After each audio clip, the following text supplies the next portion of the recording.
Welcome back, everyone.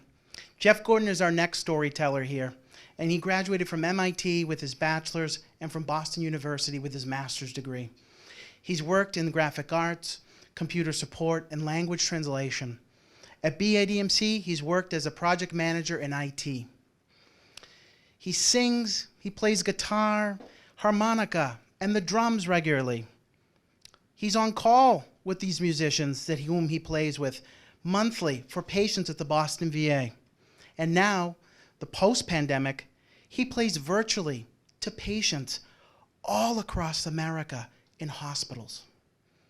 Pre-pandemic, he also played music here weekly on the East Campus in the Shapiro lobby. Astrology is about 2,000 years behind what's actually happening between the earth and the sky, but my sun sign is in Pisces, and that's something. Pisces is a constellation with two fish. I'm a single fish, I guess, and I'm wondering where my companion is. I'm in the Boston Public Garden, playing music with another musician, enjoying a May beautiful day with flowers all around me. And after I finish, I go over to Beacon Street and in front of Emerson College so I could hitch into Cambridge. I'm standing outside hitching and just not getting a ride. Nobody's stopping for me.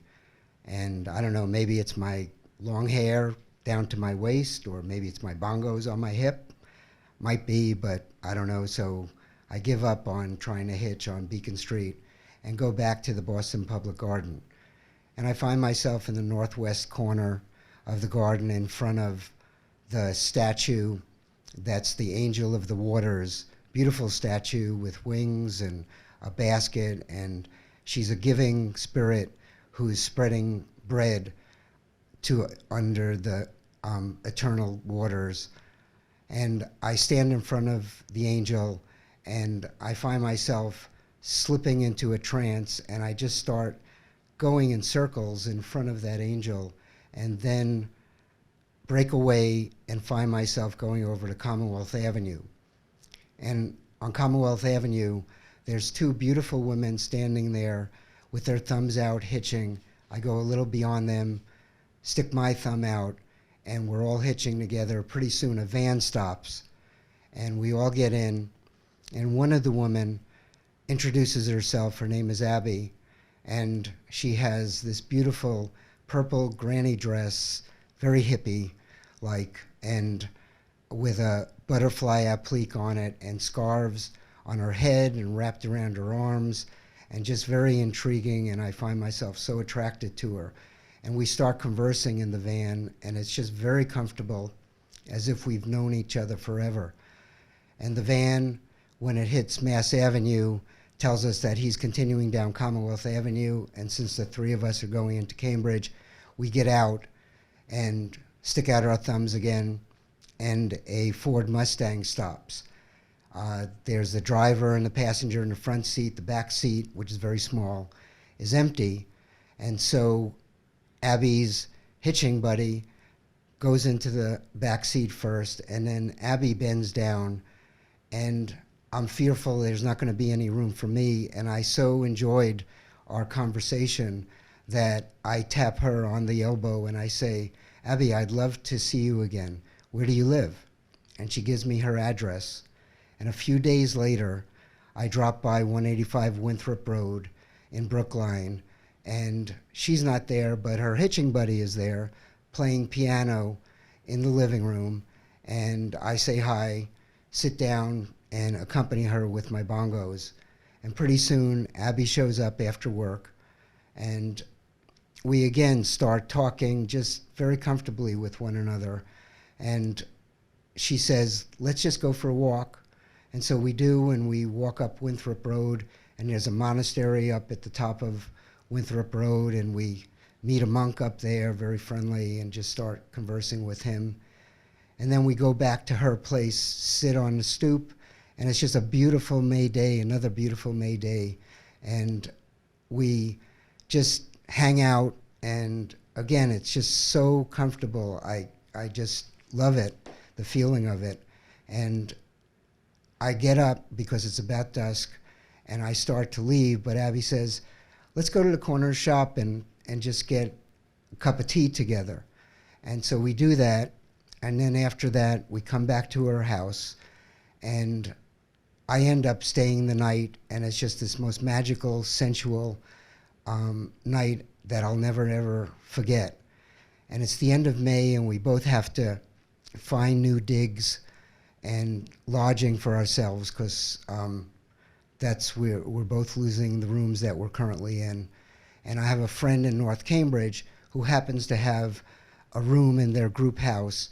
And so we go over, Abby and I look at it, and we decide to move in together. This is just less than a week after we've met.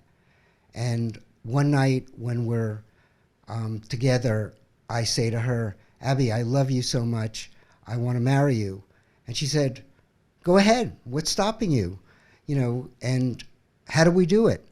And so the next day we find out, and we go to City Hall, Cambridge City Hall, and we fill out the paperwork, get a license, and we have to take a blood test. Abby works at the Red Cross at the time, so a nurse draws our blood. Would never happen today, but we actually marched the vials across to a lab in Jamaica Plain, had the blood test taken, and passed it.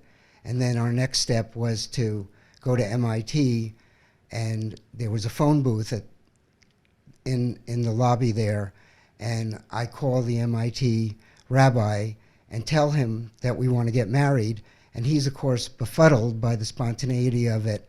And meanwhile, Abby is knocking on the phone booth saying, Jeffrey, I'm not Jewish. So then I had to decide, well, does that matter with, you know, whether I want to marry her or not? I decided it didn't. And so we went to the Cambridge courthouse, found a justice of the peace, read them our marriage ceremony that we had written, and we were declared man and wife. We went to the Mass Pike and stuck out our thumbs, hitched to Brooklyn, New York, where my parents have an apartment, and showed up there. My younger sister, Irene, was there, and she welcomed us and was very happy for us. And later that evening, my parents showed up. I sat them down, read them our marriage ceremony, and my father said, so Jeffrey, what are you saying? You're married? I said, yes, Dad. And my parents were very concerned about my state at the time after I graduated MIT, with my long hair and my bongos and eating nuts and yogurt and organic fruit and being very thin and not having any job at the time. And my parents, you know, unbeknownst to me, when they were in Jerusalem earlier that year, my mother had gone to the western wall of the old Jewish temple and put a prayer in saying, I pray that my son Jeff finds his wife. And of course, her prayer was answered. Here we were, Abby and myself. However, she was remiss to have left out that this woman should be Jewish. And so many years later, our best friend had accompanied us to the Angel of the Waters to take pictures and commemorate our meeting together. And we looked at the quote from Ecclesiastes, and the quote says, cast thy bread upon the water, for you shall find it within many days. And many days has turned into 49 and a half years. And Abby and I have stayed together, made a life together, and kept at bay all of the forces that might tear us asunder. Thank you.